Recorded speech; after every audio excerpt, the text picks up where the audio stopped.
Agradecidos se encuentren conmigo acá en esta sesión de hoy. Quien les habla es el profesor Ángel Serpa Aponte. Hoy nos convoca el tema de la licitud, libertad y legalidad de la prueba penal en Venezuela. En las dos partes de la sesión de hoy, esta clase está dirigida fundamentalmente a mis alumnos de la especialización en ciencias penales y criminológicas de la Universidad Central de Venezuela y al público en general. Dentro de la materia, bueno, creo que la mencioné, pruebas personales y circunstanciales. Bueno, entonces, vamos a hacer un reacomodo de lo que fue abordado, digamos, en la pasada sesión, que ya ellos se encuentran en mi canal YouTube, Ángel Serpa Ponte, a los efectos de quien no la haya visto. Nos habíamos ubicado en el hecho del llamado triángulo probatorio en la Constitución de la República Bolivariana de Venezuela, es decir, las normas constitucionales que hacen una referencia al tema de la prueba, no solamente en el proceso penal venezolano, y de ahí descendimos al Código Orgánico Procesal Penal, abordar los llamados bloques probatorios dentro del COP, es decir, el conjunto de normas dentro del Código Orgánico Procesal Penal que tienen una referencia con respecto al tema de la prueba. Habíamos hablado de tres bloques probatorios, empezando por el primer bloque probatorio que va del artículo 1 al artículo 23, luego el segundo bloque probatorio que iría del artículo 181 al artículo 228 del Código Orgánico Procesal Penal, y el tercer bloque probatorio que iría del artículo 315 a aproximadamente el artículo 349 de dicho Código Orgánico Procesal Penal. El primer bloque probatorio habíamos abordado que es lo que lo que atañe a las llamadas garantías procesales fundamentales. El segundo bloque probatorio es lo que se llama el mecanismo de la obtención probatoria. eh, si se quiere, se podría llamar ese segundo bloque lo que tradicionalmente se denomina como el régimen de prueba. Y el tercer bloque probatorio es cómo esas pruebas se producen, se desahogan, se evacúan en el juicio oral y público a partir de los artículos 315 al artículo 349 del Código Orgánico Procesal Penal. Entonces, hoy nos convoca el tema de tres normas de dicho segundo bloque probatorio, que son los artículos del 181 al artículo 183 del Código Orgánico Procesal Penal. El 181, que nos hace hablar de la llamada licitud probatoria, el 182, que nos hace hablar de la llamada libertad probatoria, y el artículo 183, que alude a lo que se denomina el principio de legalidad probatoria. Le decía yo en la pasada sesión que así como existe un principio de legalidad sustantiva, aquella famosa expresión diametralmente concebida pues en el artículo primero del Código Penal, nadie podrá ser sancionado sino sobre la base de un ilícito que esté descrito en previa pauta de ley. Lo que también repite el artículo 49, numeral 6 de la Constitución. Así como existe ese llamado principio de legalidad sustantiva, existe el llamado principio de legalidad adjetiva, artículo 253 de la Constitución, en el sentido de que los actos procesales tienen que estar descritos en previa pauta de ley. Así como existen esos dos principios de legalidad, también existe el principio de legalidad probatoria, descrito en el artículo 183 del COP, en el sentido que las actuaciones, todo el quehacer en materia de prueba, bien sea en la etapa de obtención, en la etapa de ofrecimiento, en la etapa de admisión, en la etapa de producción, en la apreciación de la prueba, ha de ser atendiendo a pautas de ley, como lo establecen precisamente esos bloques probatorios descritos en el Código Orgánico Procesal Penal. Hagamos algún tipo de pincelada histórica con respecto al tema de la prueba en el proceso penal venezolano. Inclusive vamos a a, a remontarnos pues a cómo es concebido el tema de la prueba en la antigüedad y bien en la Edad Media también. Nos decía en el digesto compilado por Ulpiano que algo así como condenar a una inocente constituye, citando a Trajano, la condena de un inocente constituye una injusticia mucho mayor que la absolución de un culpable. Entonces, entre aquello de no tener pruebas para condenar a un inocente, era preferible que absolver a un culpable, bueno, ya definitivamente bajo la pauta de la equidad. Recuerden que en el viejo derecho romano la equitas también jugaba un papel fundamental. El tema del respeto no solamente del derecho para la obtención de la justicia, sino el tema de la equidad. En el Deuteronomio, texto antiguo, del Antiguo Testamento, de la tradición hebraica, un solo testigo no es suficiente para convencer a un hombre de cualquier falta o delito, sea cual fuera el delito que haya cometido. Solo por declaración de 2 o 3 testigos será firme la causa. Y ya esto nos introduce dentro de la asignatura que nos convoca, las llamadas pruebas personales y circunstanciales, dentro de los cuales está el testimonio, en el sentido de que en el Deuteronomio ya no se aceptaba el testigo único, testis unus, testis nullus, ¿ok? Sino que, bueno, era necesario esa pluralidad de testigos para poder encontrar una demostración del hecho que se pretendía sancionar.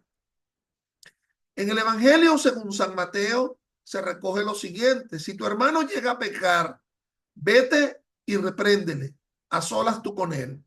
Si te escucha, habrá ganado a tu hermano. Si no te escucho, toma todavía contigo 1 o 2 para que todo asunto quede zanjado por la palabra de 2 o 3 testigos.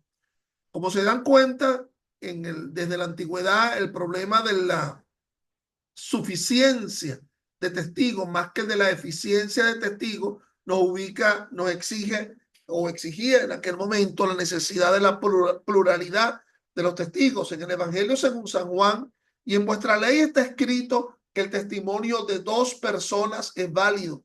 Yo soy el que doy testimonio de mí mismo y el que me ha enviado, el Padre, da testimonio de mí.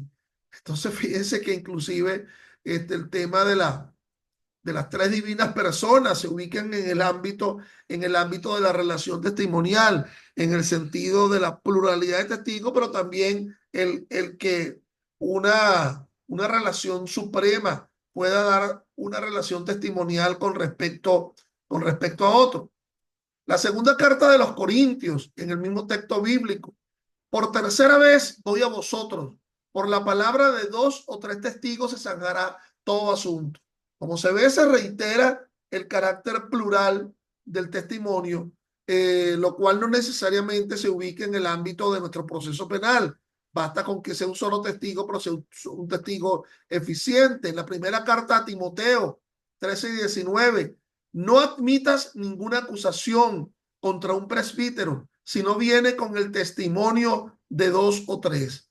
Bueno, aquí la llamada acusación calificada contra un alto funcionario, en este caso un alto funcionario del ámbito religioso, exige necesariamente el que sea ofrecido la pluralidad de testigos, en las cuales ni siquiera se basta con 2, sino con que es necesario la triada de testigos a los efectos de poder pretender una imputación con respecto a alguien.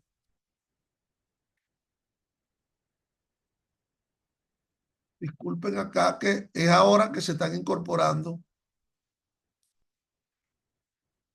algunos compañeros del curso.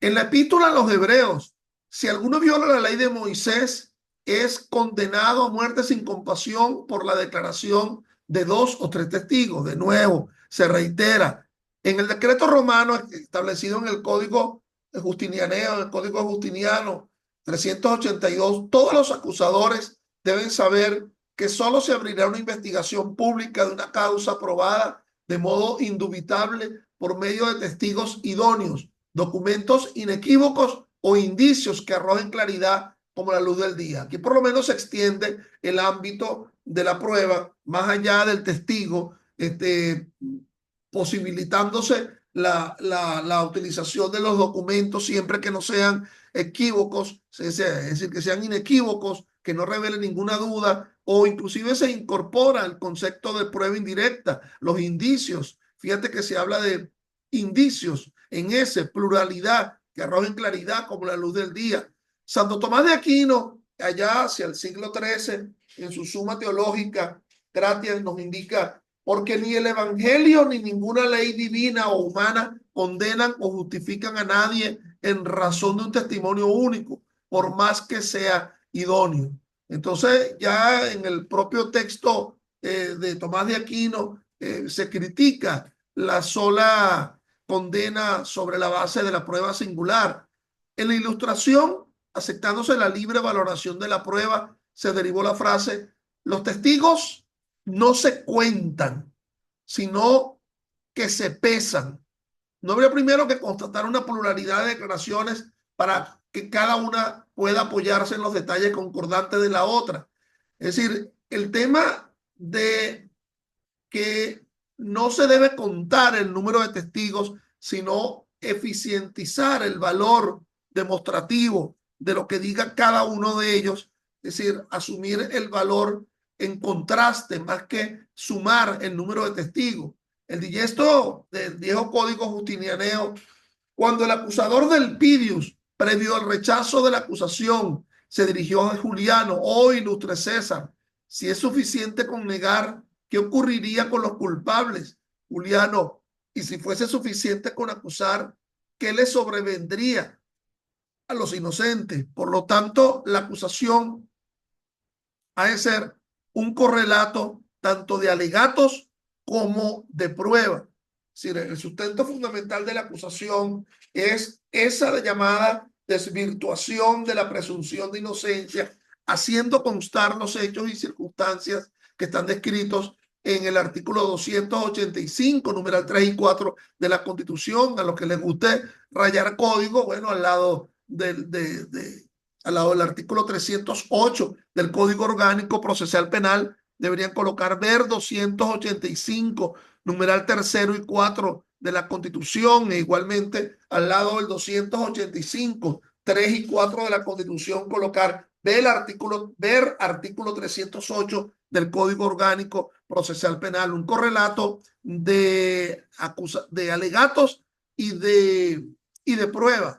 Porque ¿de qué basta que tú tengas ese sustento probatorio, ese cúmulo probatorio tan abultado allí, y no sepas hilvanar de alguna forma cómo ese cúmulo probatorio permita demostrar el hecho tanto en el aspecto objetivo, es decir, la causación del delito, como en el aspecto subjetivo, la llamada culpabilidad, como en el aspecto de la atribuibilidad, que se le atribuye el hecho a quien hasta ahora se ha endosado la condición de imputado.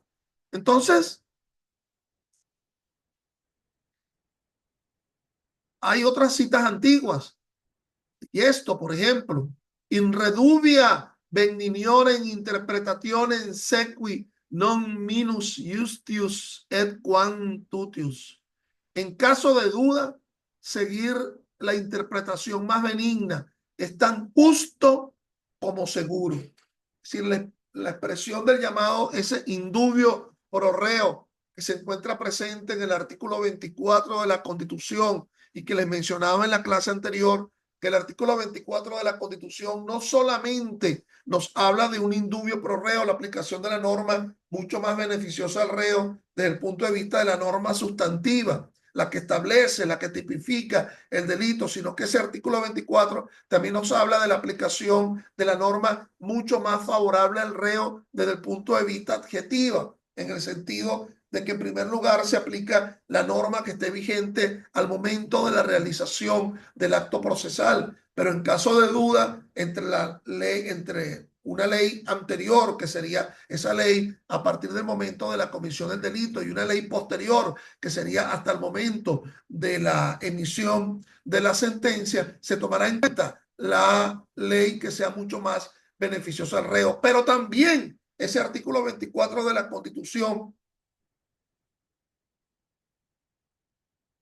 nos habla de un indubio pro reo desde el punto de vista probatorio.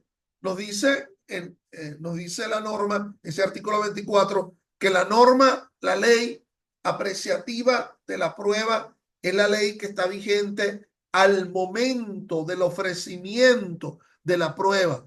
Pero si hay duda, ¿verdad? Si hay una duda razonable en el sentido de que hay una ley posterior a dicho ofrecimiento de la prueba a partir del momento de la comisión del delito y hay una ley posterior a dicho ofrecimiento probatorio, es decir, la ley que está vigente al momento en que se va a sentenciar, siendo una de esas leyes la ley más beneficiosa, se tomará en cuenta la ley que sea mucho más beneficiosa al reo. Imaginémonos que exista un solo testigo, ya que estamos hablando del tema de la pluralidad de los testigos. Existe un solo testigo y entonces al momento del ofrecimiento probatorio, la ley que estaba vigente es la sana crítica, esa sana crítica que permite asumir el dicho de un solo testigo, dice que solamente por ser eficiente, pero luego la ley que está vigente al momento de sentenciar. Imagínense ustedes que hayan derogado esa ley que aprecia la sana crítica y al momento en que se va a sentenciar está vigente, por ejemplo, la tarifa legal que exige, como lo decía el viejo Código de Enjuiciamiento Criminal, dos testigos hábiles y contestes. Entonces, evidentemente, la ley que se va a aplicar no es la ley que estaba vigente al ofrecimiento probatorio, en este caso en concreto, sino la ley que va a estar vigente al momento en que se va a sentenciar. Porque, bueno, aquí hay solamente un solo testigo de cargo. Y se requiere más de un testigo de cargo a los efectos de poder demostrar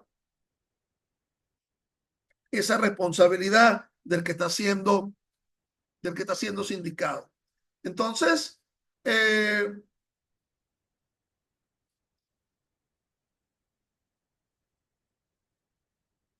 vamos a ir abordando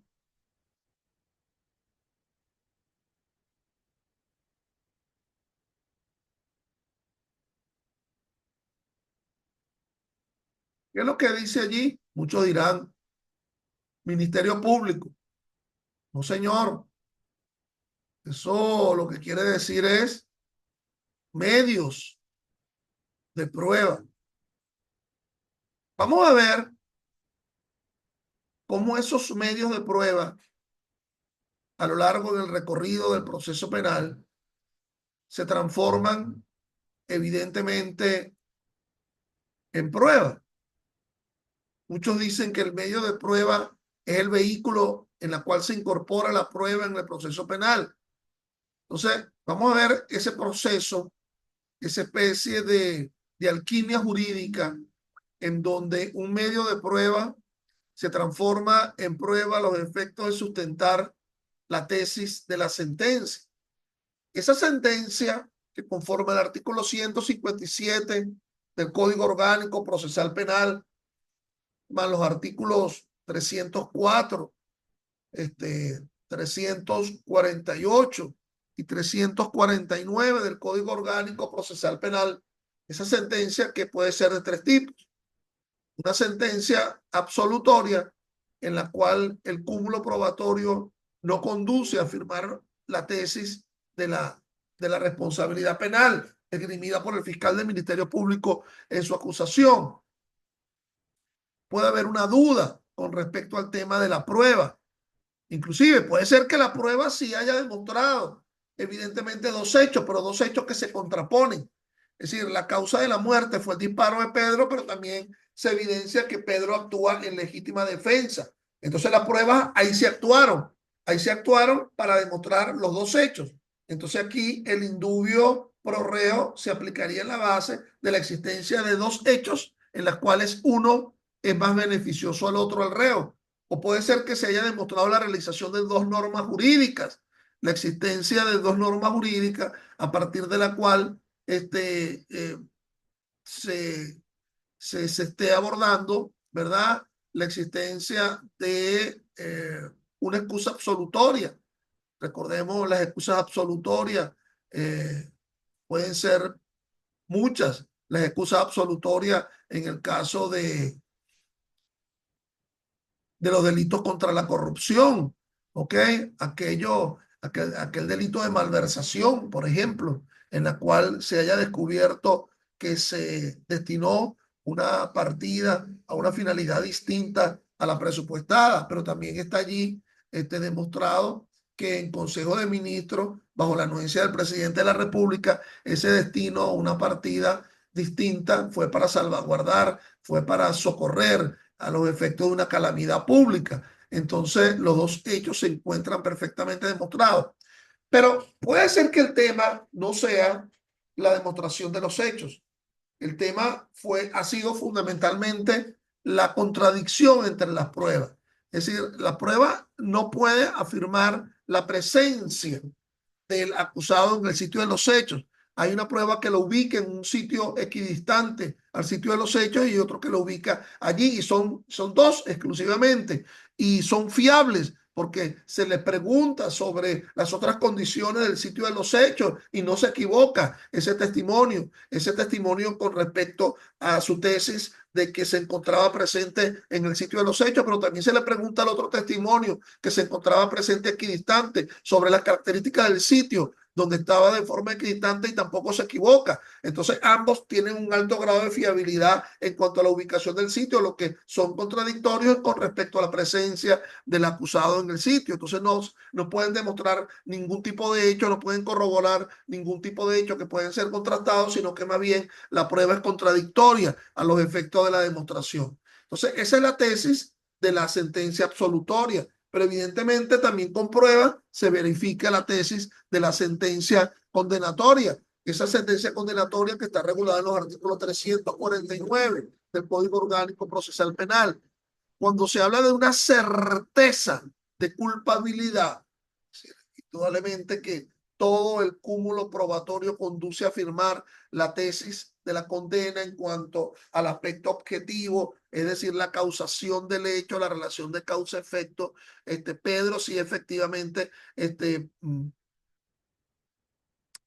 hizo eyectar el proyectil disparando el arma. El aspecto subjetivo, es decir, lo hizo con plena intención porque inclusive había vociferado que iba a matar a Pablo, y además los testigos conducen a afirmar que el disparo provino, efectivamente no había otra causa, entonces provino, es atribuible a Pedro porque era la única persona que se encontraba. Bueno, entonces evidentemente eso conduce a afirmar la tesis de la responsabilidad penal. A mí no me gusta hablar de la tesis de la culpabilidad, como habla el artículo 8 del Código Orgánico Procesal Penal, porque pareciera que solamente estuviera hablando del aspecto subjetivo del delito, sino estaría hablando tanto del aspecto objetivo, el aspecto subjetivo y el aspecto de atribuibilidad a partir de la prueba. Eso sustenta la tesis de la condena y por lo tanto la sentencia condenatoria regulada en el artículo 349, que es el segundo tipo de sentencia que se derivaría del juicio oral y público. Pero hay un tercer tipo de sentencia, que sería la sentencia de sobreseimiento. Y entonces ustedes preguntarían, conforme al artículo 304 del Código Orgánico Procesal Penal, y ustedes preguntarían, ¿podríamos seguir hablando de una sentencia de sobreseimiento a la finalización del juicio oral y público? Bueno, evidentemente que sí, si nos hemos encontrado, por ejemplo, de alguna causal en la cual se afirme la cosa juzgada, y se demuestre con prueba, se lleva al juicio oral y público una sentencia condenatoria previa, anterior, en la cual se verifica que ya ese hecho había sido procesado penalmente y condujo a una sentencia definitiva. O imaginémonos que lo que se está hablando es de una extinción de la acción penal, la llamada prescripción, no solamente la cosa juzgada, sino la prescripción como un medio para llegar a una sentencia de sobreseimiento. Se ha tomado en cuenta no solamente el momento de la comisión del hecho, sino el momento de la interrupción de la prescripción ordinaria, esa que establece el artículo 108 del Código Penal, y se ha sumado a partir del momento de la interrupción de la prescripción ordinaria, el lapso de la prescripción ordinaria más la mitad, es decir, aquello que el Tribunal Supremo de Justicia más bien habla de un lapso de caducidad más que de un lapso de prescripción. Entonces,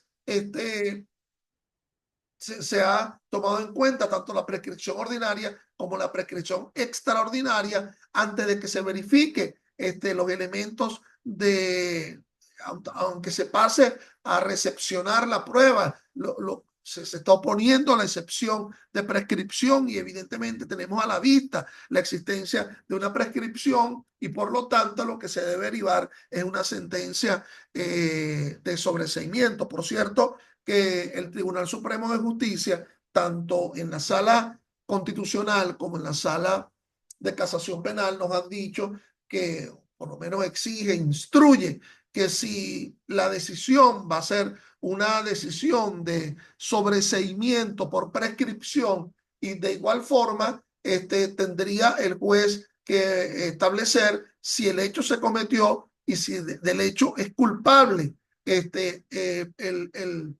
la persona que es acusado. Y ahí yo considero que si es a los fines del establecimiento de esa culpabilidad y si el hecho se cometió, tendría que darse la llamada recepción probatoria en el juicio oral y público, a pesar de que previamente se haya hablado de la calificación. Una calificación, se advierte, el juez haya advertido la existencia de la prescripción, pero en cumplimiento de esa sentencia del Tribunal Supremo de Justicia. Al final del camino no va a surgir una sentencia condenatoria, evidentemente va a surgir una sentencia de prescripción y ustedes dirán, pero qué ociosidad y para qué se va a establecer si el hecho se cometió y si es responsable el procesado. Bueno, a los efectos ya no sería de la acción civil derivado del hecho ilícito penal a ser demandada en sede penal, porque para que sea demandado en sede penal por la vía de los procedimientos especiales, es necesario un título monitorio, líquido, exigible, que sería la sentencia condenatoria. Esto sería los efectos de que si se quisiera la demanda en sede civil, bien sea por el artículo 1185 del Código Civil, la demanda en sede civil, sobre la base del establecimiento de que el hecho se cometió y que allí de alguna forma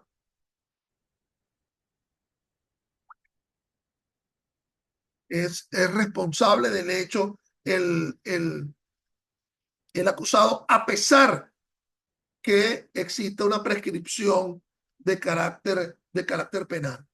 Bueno, entonces, por favor, ingresen a la segunda parte de esta clase de hoy con las mismas coordenadas con las cuales ingresaron a la primera parte de la sesión de hoy. Gracias.